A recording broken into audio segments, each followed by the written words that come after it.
two picks, I think, have a little bit of drama to it. All right, Mort, so we'll keep our eyes here on what the Jets do behind the Saints. For the Saints, I mean, their defense used to be about the best in the National Football League, and with those great linebackers and some good play up front. But now, except for Wayne Martin, Wilkes and Warren are very long in the tooth. This may be the place where they have to go. They picked Turnbull, the last defensive pick in the first round in 1990. Of course, he had become a Pro Bowler and an outstanding player, really stepping in for Swilling. But up front, you don't get it done up front, all that great linebacker play, that becomes a little bit superfluous, Joe. Well, you know, Boone, the thing that concerns me here, if they want to go to the offensive side of the ball, I think there's some receivers out there that'll be there to help them in the second round. You know, you got to consider Ricky Jackson. How many years has he played? Sam Mills. They're not going to be able to keep both of them because of the cap. So the defensive side of the ball, when you look at the age of that defensive line, really needs some help. I think Joe Johnson may not be the right slot for him, but I think here you can't worry about where a guy is maybe a little bit higher than you think. I think you got to go after the quality of what you need on your ball club. Right now, to me, it's got to be D-line. I think they go wide receiver. They make a big mistake. Mel, walk us through your defensive line board. What's left? Well, there's some quality left, but it's dropping very quickly. I think when you look, first of all, at the overall defensive end group, you see the top two guys going, but then you have Joe Johnson, who's a junior coming out early, a guy that has been fast rising up the charts. Henry Ford, a very consistent player, has maybe moved into the mid-first round area, and a very underrated player that could fall into the early second round, Shante Carver. Defensive tackle still on the board at this point. After the top two, Wilkinson and Young, Rob Waldrop, an overachieving 6'1", 280-pounder. He could go mid-second round. Tim Bowens has really moved up. True junior out of Ole Miss, 320 pounds. He figures in the late first round. And Romeo Bandison, plus some questions about his knee, he figures in the early second round. So really the defensive linemen in the first round right now, you have a few. Joe Johnson from Louisville. You certainly have Henry Ford at Arkansas and Tim Bowens from Ole Miss. They figure to go somewhere in that mid to late first round. This, of course, the first draft that the ailing Jim Finks has not really run for the Saints. Jim Moore and company, Q Harrick, running this draft. Let's check in with Craig James. Any insight on where the Saints might be going? This, well, he's talking with John Theory right now, so we'll get Craig's insight of the Saints in just a moment. But now let's visit with John Theory, a young man that we all met last night. Very impressive, and the Bears obviously very impressed, Craig. Well, obviously they're impressed. They're enthused about this. Dave Wannstedt's a tremendous coach, but what is, or has he said to you at this point, the position you'll play? They want me to play defensive end.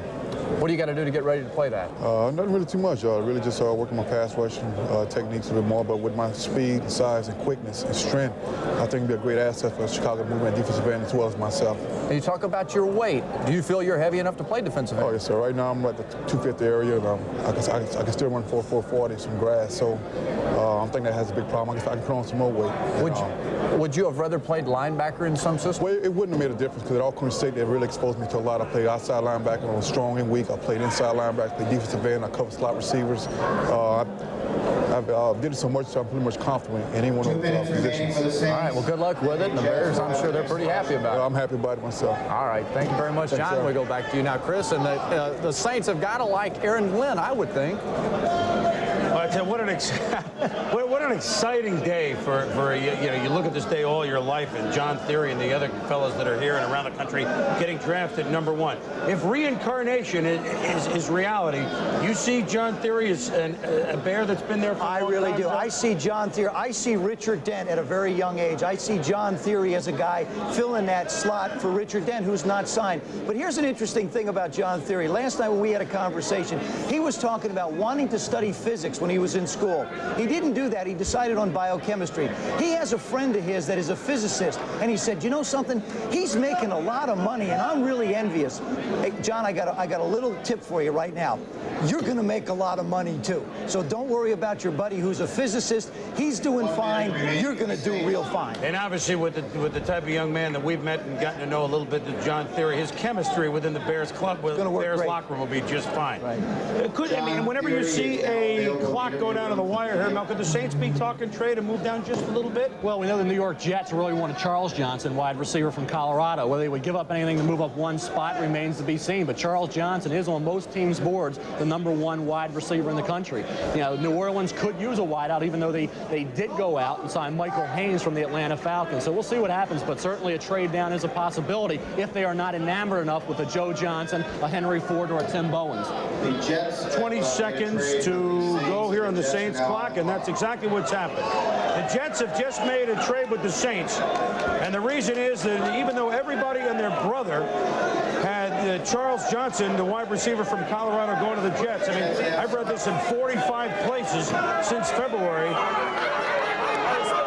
and we learned a little bit earlier that perhaps that would not be the case. Jets looking to go defense, we believe. And the chance from the balcony of the Jets, Jets. See, there they are. There's the big huddle around the card. Here's the trade. Okay, the Jets, having traded with New Orleans with the 12th pick in this first round, select Aaron Glenn, defensive back, Texas A&M.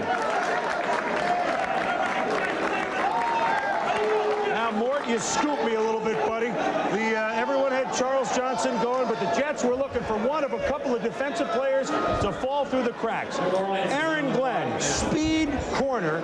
The only knock, if you want to say the word knock on him, in this day and age is his size. However, Darrell Green isn't too large, and he's one of the best corners in the National Football League, or have been for the last 10 years. He has speed, Mel, that is comparable to Darrell Green's, or at least very close. He's a return guy, correct? A great return guy, and remember, Mathis is unsigned, so he fits. Although the Jets are deep at corner, you talk about athlete that can step in, he can do that. Let's get the trade details first. Draft, and the Jets gave New Orleans their fifth round selection in this draft, which is the 144th pick overall. I didn't get that. Just the fifth? Is that what it was?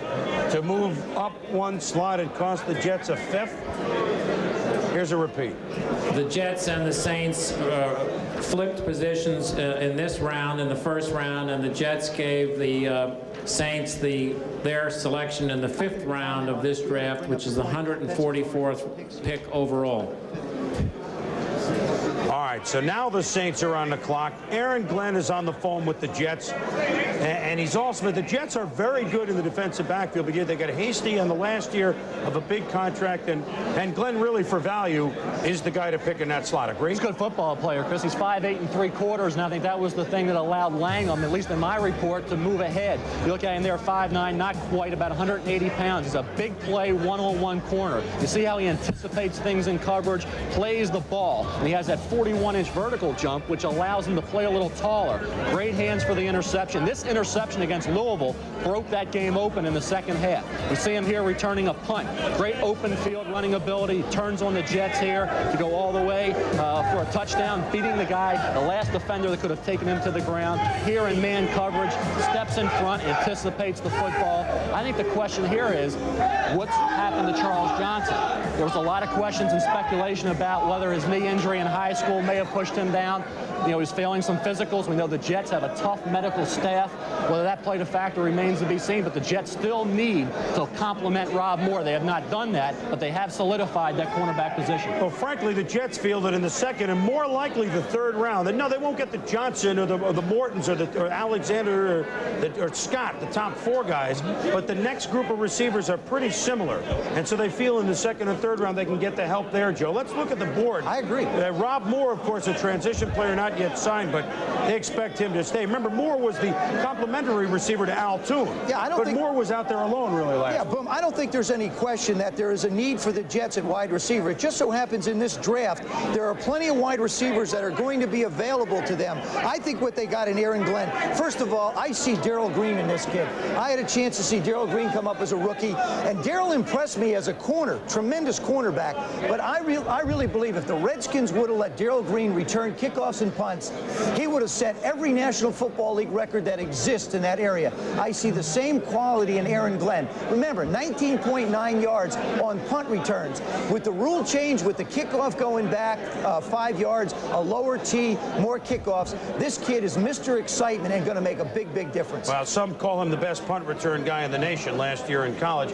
Let's get a quick view on Aaron Glenn from Mike Gottfried. The size, this day and age, may be one thing that you look at, but obviously ability, heart, and explosiveness are something that Aaron Glenn have, Coach. Chris, size shouldn't be a factor in this player because he's a great man cover guy. Again, what I said before is A&M blitzed a lot, so you have a corner on an island. He can play man-to-man coverage. Joe just mentioned that he's a punt returner. He averaged 19.9 yards a punt return, and we saw what New Orleans did last year, going from last to first in punt returns by picking Tyrone Hughes in the 5th round last year. So Aaron Glenn brings a lot to the table. I'm surprised he fell this far, and the Jets really got themselves a great corner. When you can get a man-to-man corner guy in the draft like this, you can't pass him up. Good point on Tyrone Hughes, Coach. The Jets, to me, last year at 8-8 were an enigma. If you look at rankings, they ranked 9th in offense. They ranked 8th in defense. You look at some of the games they played, like against the Dallas Cowboys, they did everything but take a big lead on them, and they end up on the scoreboard getting crushed by them. I think the Jets, with things breaking their way and a couple of good picks, could really be a team on the rise in the AFC East. We'll be back.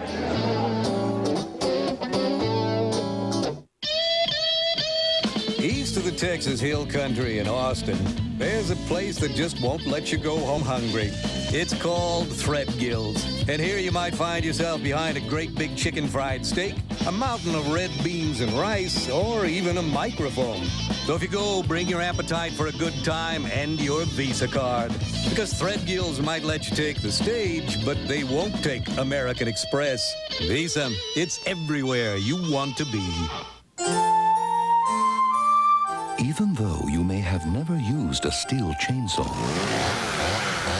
you already know how it feels to cut with one. Now available in steel territory, starting at only $199.95. As we developed the new Porsche 911 Carrera, our German test center was buzzing with new thinking.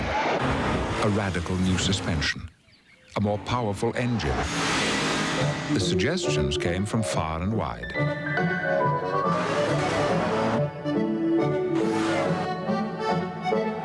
Of course, the new 911 is still available in red, black, and white, but what fun would that be? Today's engines need Castrol GTX, the motor oil that provides maximum protection against viscosity and thermal breakdown. Because if your oil breaks down, what's next? Castrol GTX, engineered for today's smaller cars.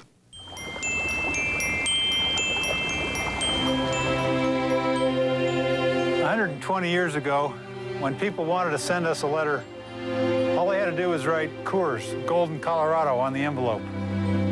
That'll still work today. So if you want to drop us a line about beer or baseball or whatever, it'll get here. Honest.